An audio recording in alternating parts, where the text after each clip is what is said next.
Can we all just ignore the fact that this is coming out in...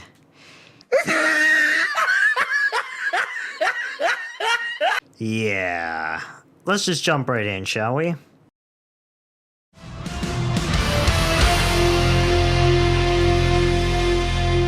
Tonight I'm killing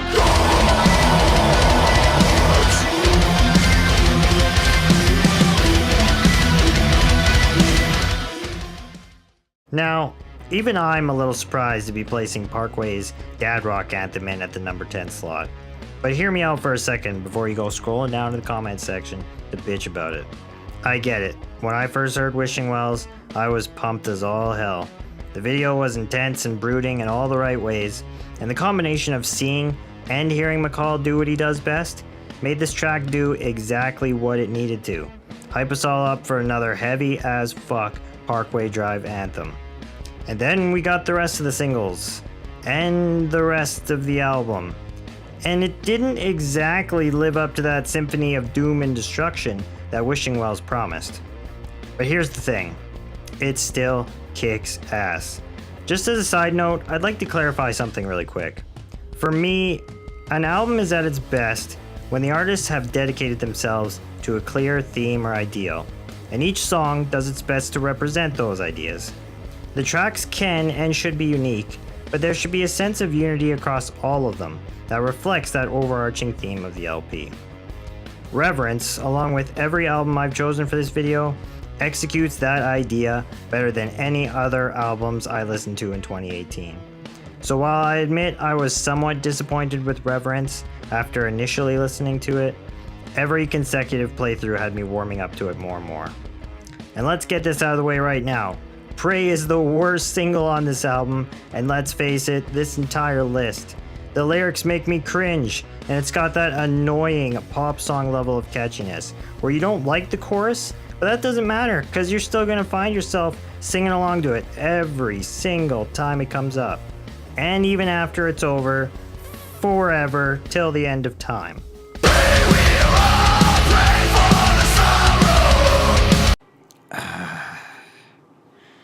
Get out of my fucking head! But this song still feels like it belongs here, because again, this is a heavier dad rockathon love letter, reminiscing about death, transcendence, and religion. And honestly, besides Pray, I genuinely love every other song on the album. Yes, even Shadowboxing. I get why some can't see past that hip-hop-esque lyricism, but I think it matches the flow and intent of the track perfectly. I mean, it's exactly what McCall was going for anyways. My personal favorite track though, Cemetery Bloom. This song is a perfect blend of orchestral instruments and harmonies. It's got that metalcore undertone, providing a smooth, melancholic gravitas that just effortlessly builds as an epic 3-minute crescendo. I still get chills listening to it, and there's nothing I want more than further experimentation with this orchestral mixing and backing.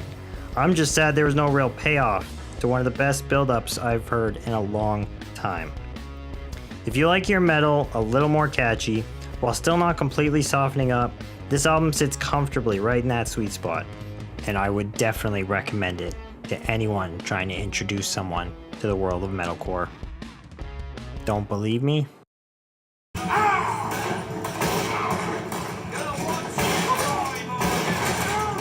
Trust me, Harper. I got a plan. All we need is money. Money.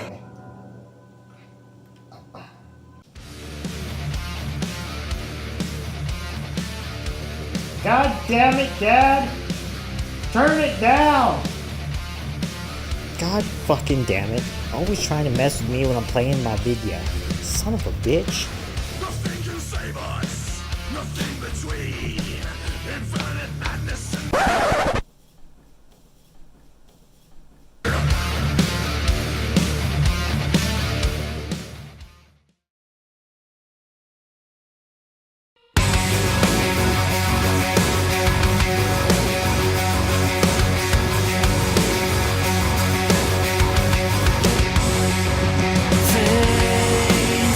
We Era is one of the 5 bands on this list that I heard for the first time last year. And Lord have mercy, what have I been missing out on? Era is the metal manifestation of trippin' balls. They are what entering a psychedelic trance would sound like if it was metalcore. I'm no longer in my own body when I listen to these animals, and I love every second of it. I don't understand how a band can be this groovy, melodic, and progressive at the same time. It's like Tool, Periphery, and Novelist combined to make a megazord of metalcore maniacal madness.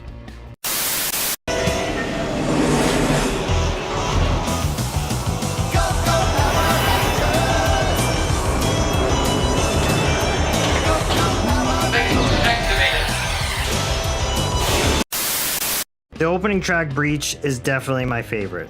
It perfectly encapsulates what you're getting yourself into with this album. So if it's doing nothing for you, just bail out there and then. But if you find yourself enjoying it, strap in, smoke them if you got them, and enjoy the ride you're about to be taken on.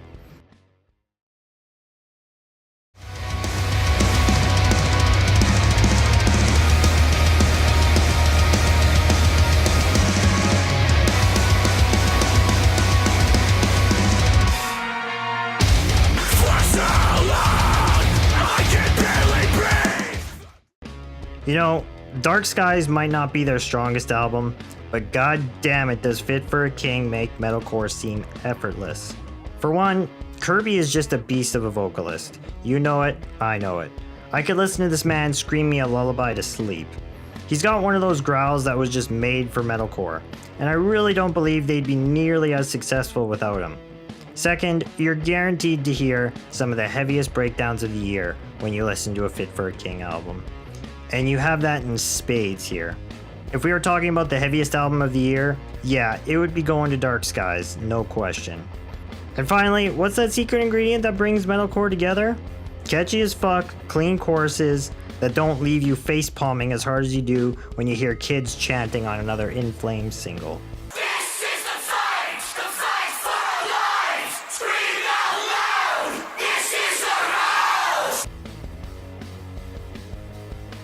It's time to stop! Favorite track? It's gotta be Tower of Pain. That track slaps so hard that it gives my brain whiplash. I will climb the Tower of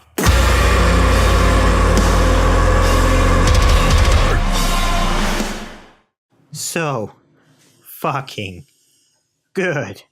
Time will tell if Bobby Lynch leaving messes up the formula that Fit has perfected, but what I know for sure is that I'll be ready and waiting to have my brain melted yet again by these metalcore masterminds.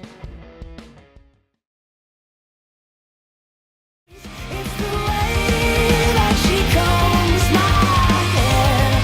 Never wake from this coma. How can we forget about you? Yes, I had never heard of Dance Gavin Dance before last year. And yes, I absolutely hated them the first time I heard them. My friend showed me the video to Midnight Crusade, and the only words I could muster were, What? the lyrics seemed like they were random words regurgitated together. The clean vocals completely turned me off, and their sound as a whole is just so unconventional that it was hard to tell what genre you were even listening to. But with so many people consistently praising them online, and their history being quite extensive with so many different musicians, I figured I should sit down, give them my full attention and listen to Artificial Selection from start to finish. And it was one of the best decisions I made that year. The easiest way I can summarize my feelings about Artificial Selection is this. Art can make you think just as much as it can make you feel. Some would argue that the best kinds of art should do both. That's how I feel when I listen to this album. I'm actively thinking about what these songs mean as I listen to them, more so than I am with most other music I listen to. And yet, I'm also completely immersed in that vibe and flow of the instruments. DGD somehow manages to be both incredibly intricate and thought-provoking, while also being insanely catchy to the point of being pop-like. I don't understand how these guys are doing it. It's like math rock magic. And every second of it is just impressive as all hell. As for a favorite track, I'm gonna have to go with Evaporate. See, I still remember how I felt after listening to this album for the first time. That bewilderment mixed with pure joy. And since then, Evaporate has acted like a shot straight into my veins of that same inexplicable feeling.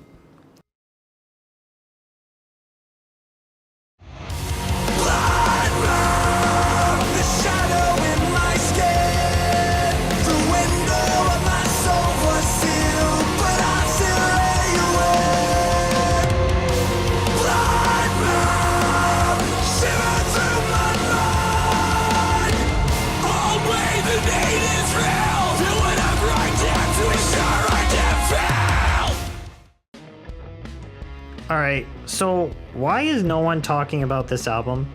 I feel like there was so much build up for this LP before releasing, and then it came out and everyone just kind of forgot it existed. I don't know, maybe that was just my perception, because when bands like Architects, Fit for a King, and Parkway release albums in the same year, those will tend to take up a lot of the online discussion. But fuck me, does this album deserve theses written about it. I've never enjoyed being so depressed in my life. If you don't know, many of the tracks on this Symphony of Enlightenment, because that's what it is, god damn it, are inspired by and reference to famous pieces of work and art. Silent Planet has gone as far as to annotate where many of these lines and lyrics stem from.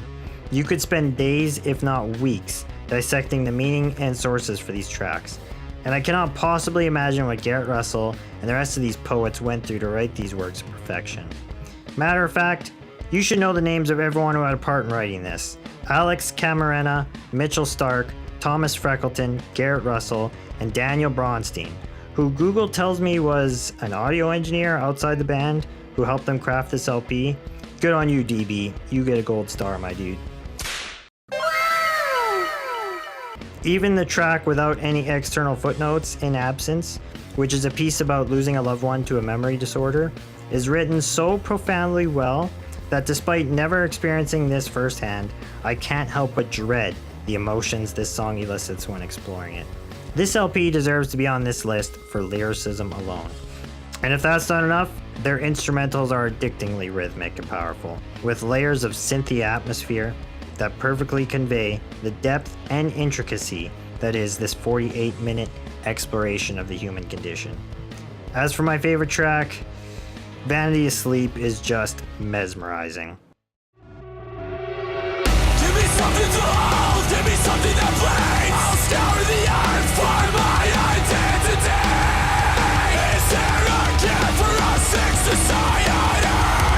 So rich in this world, so in debt to ourselves. A network of life in such a disconnect. How many times must we die this death?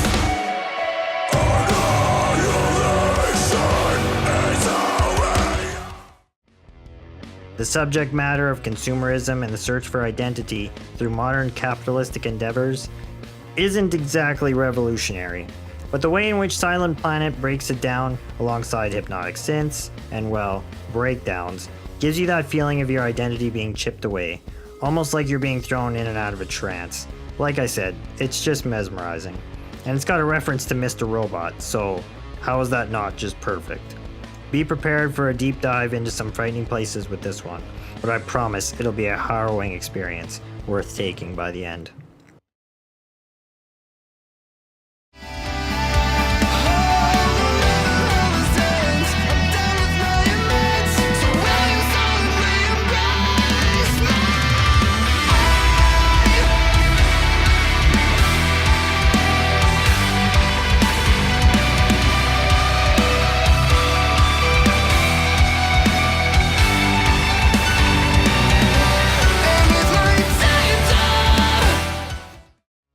Myself and all you listening out there are gonna have to thank the Big Daddy Metal meme lord himself, Mr. K-Mac 2021, for this next album on my list. Are you fucking serious? In his favorite albums of 2018, he placed How Fleeting, How Fragile at the very top. And my god, it took me one track to completely understand why. Starseeker was my introduction to Time the Evaluator, and by the time it was over, I was speechless. I don't know how these magnificent bastards managed to create a debut LP this mature, this tight, this focused, this confident, with such a high level of production. all while maintaining a fusion of varying genres and sounds. Some will say it's poppy, others will call it progressive, and many will be quick to label it alternative. With primarily clean vocals, many metalheads will hesitate to call it anything heavier. But to me, there's really only one way to describe it: beautiful. This album is beautiful. And to try and describe it in any other way would just be a disservice. You know what? I'm making a new genre of music, and it's gonna be called beautycore. What do you mean I can't do that? Fuck that. Call them. Tell them I've deemed them beautycore. They can have that one for free. I couldn't decide on a favorite track, so I'll do something a little different with this one. If metalcore is what you live for, Fugitive, featuring Matteo Gelsomino? God, I'm probably butchering that. It's not even that hard. Jesus Christ. What? From Novelist will not disappoint. If you love the piano as much as I do, When I Meet Death will make you wonder why every song ever written doesn't utilize one. But if you want to experience a progressive, genty, orchestral exploration of existential dread, Starseeker should and will leave you just as speechless as I was. Cause when you fade away, it's like a brand new doomsday.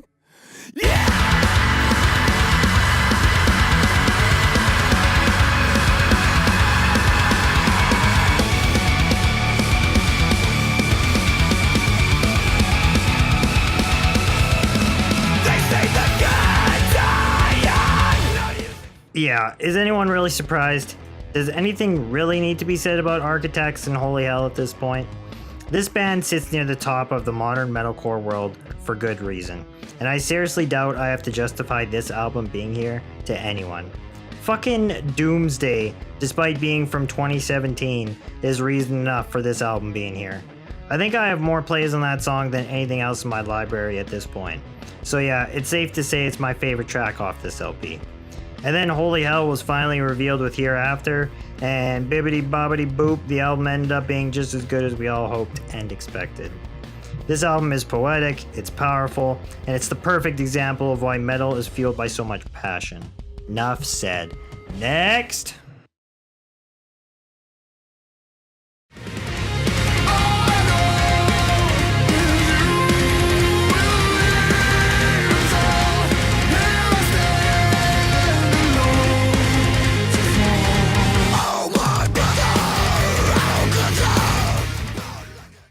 Alright, I'll admit it, this one is personal.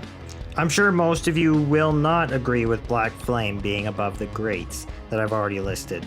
But god damn it, it's my list, and I'm going to do everything in my power to convince you why it should be. Bury Tomorrow has always been a band that can put out bangers, there's no questioning that.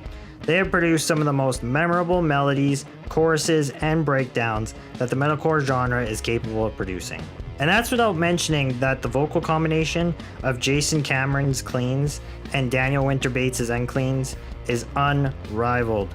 But if you were to ask me, Bury Tomorrow has always lacked that clear, unifying vision that I talked about earlier.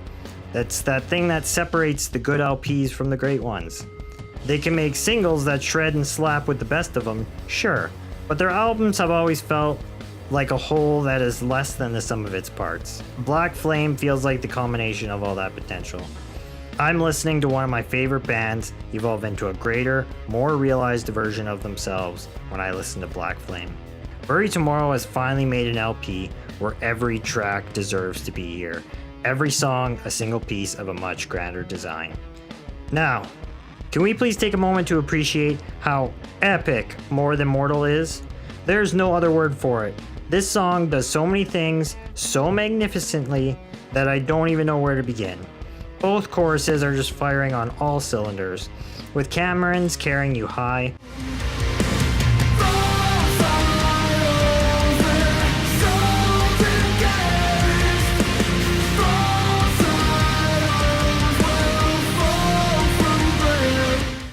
and Winterbates is crashing you back down.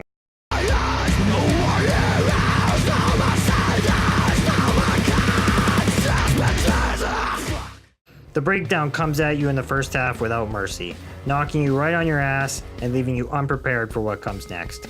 One of the best instrumental sections Bury Tomorrow has ever crafted.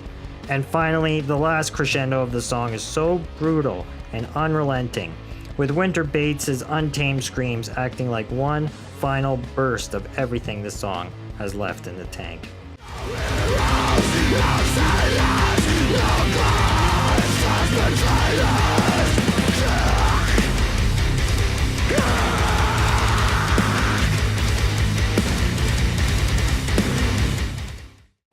I want someone to pick me up and use me as a club to beat others to death with whenever I experience this track. I get chills every time I hear it, and it's the perfect example of why I love metalcore so goddamn much. Black Flame is my favorite metalcore album of 2018, and it deserves to be one of yours too.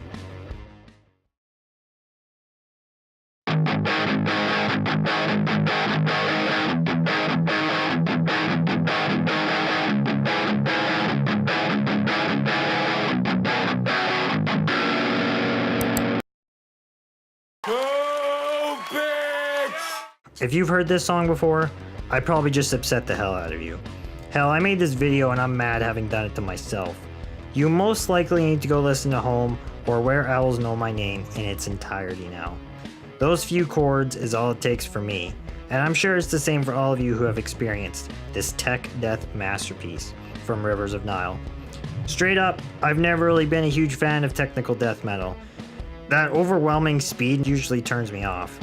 But over the last year or so, I've been discovering bands like Beyond Creation, Discarnate, Archspire, Orbiculture, and I seriously want to make a video on Orbiculture. Their last EP was fucking brilliant, and they deserve way more attention than what they're getting. And of course, the number 2 band on this list, Rivers of Nile. And let me tell you, I'm beginning to believe. I legitimately feel like I'm Neo waking up in the Matrix when I listen to Where Owls Know My Name. I get it now. I hear the beauty within the speed, and that beauty knows how to make a saxophone sing, god damn it.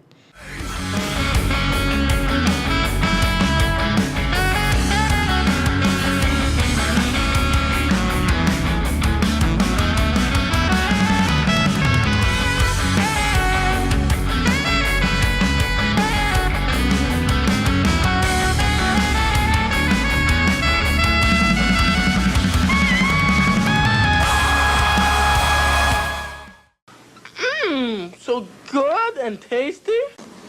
This album literally changed the way I perceived and appreciated an entire subgenre of music. It has everything you could want out of a metal album, and things you didn't even know you wanted. It's an album that can conform the newcomer, yet still make the hardcore fan squeal like a little schoolgirl. Excuse me while I prove my point real quick.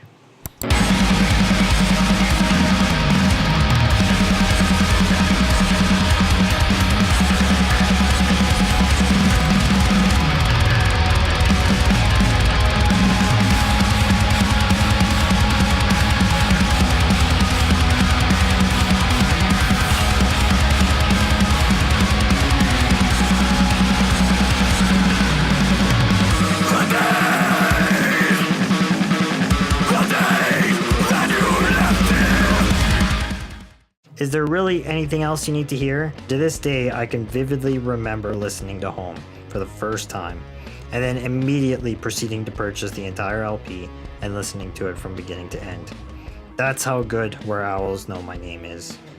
And that's why I have zero issues insisting you do the same. Insist? He insists upon it.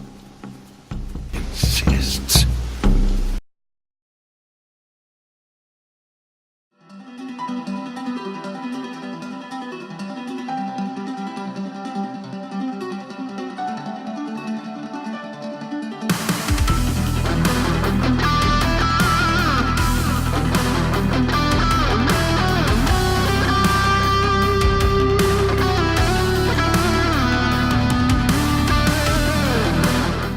Andy James is one of, if not the best, instrumental artists making metal music today. And that's saying a lot considering the competition.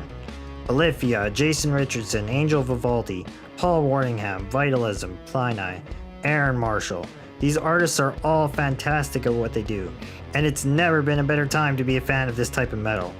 But in my humble opinion, Andy James often represents the pinnacle of what instrumental music can accomplish, and he just so happened to do so last year with his 50-minute magnum opus, Arrival.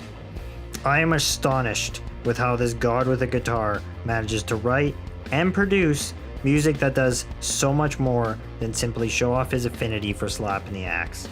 So often this type of music can take a backseat to showmanship, and I get it. I'm impressed as all hell every time I hear Richardson shred another solo, or Vivaldi tap his way through a region autumn.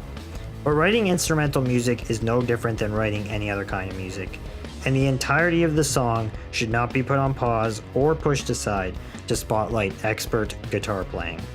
The way James has written and produced Arrival is a testament to how well he understands this, because not only is the entire LP a tightly focused story, but every track is a cohesive, layered, finely tuned piece of that tale. One that never gets dragged down or distracted by the allure of flash and intricacy simply for the sake of it. Now, don't get me wrong, there's flash and intricacy there, but there's purpose behind the showmanship. A story being told with the guitar as the narrator, and it's a better story than most other artists attempt to tell with millions of dollars, thousands of words, or dozens of instruments. The opening track, Enter Through Fire, will immediately teleport you to a universe of James's design, and you will not be brought back until after midnight has broken you down and put the pieces back together. I could go on all day with this one, people. I love this album that much, but in true instrumental fashion, I don't believe words can really do it justice.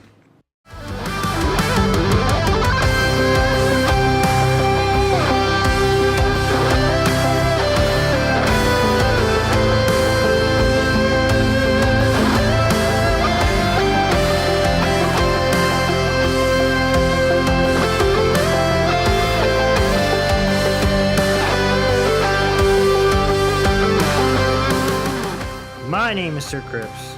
Thank you for listening, and please tell me what your favorite album from 2018 was. If you want to hear more, you know what to do.